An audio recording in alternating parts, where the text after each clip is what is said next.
வெறும் தண்ணியை மட்டுமே குடிச்சு ஒரு நபரால உயிர் வாழ முடியுமாங்க? இத செஞ்சு பார்த்திருக்காங்க ஒரு 18 வயதே ஆன இளம் பெண் கேரளால.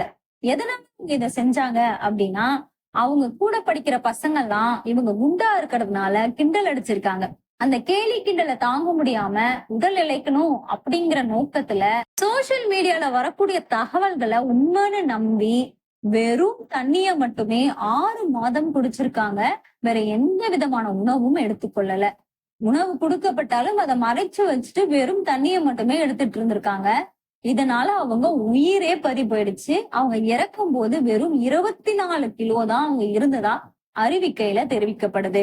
இந்த மாதிரியான ஒரு செயல் நம்ம அந்த பொண்ணு பிரிகாஷனா இருந்திருக்கணும். அவங்க டிஸ்கிளைமரா இத ஃபாலோ பண்ணிருக்கணும் அப்படின்னு பல கருத்துக்கள் இருந்தாலுமே இந்த மாதிரியான ஒரு தகவல்களை சோசியல் மீடியால ஸ்ப்ரெட் பண்றது ரைட்டா? அப்படி ஸ்ப்ரெட் பண்ணக்கூடிய விஷயங்களுக்கு நம்ம கேஸ் ஃபைல் பண்ண முடியுமா? அதுக்கு என்ன தண்டனை அப்படின்னு தெரிஞ்சுக்கலாமா?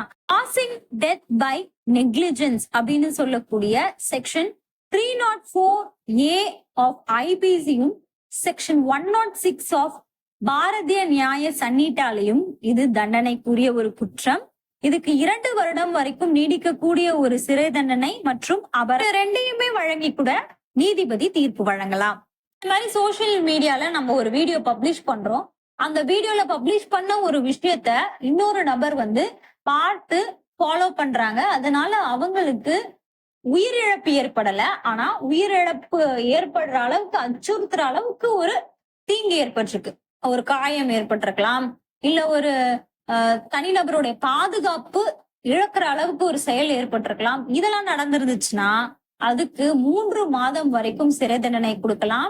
அபராதம் 250 ரூபாய் கொடுக்கலாம். இல்லைன்னா ரெண்டையுமே நீதிமன்றத்துக்கு வழங்குறதுக்கான அதிகாரம் வழங்கப்பட்டிருக்கு.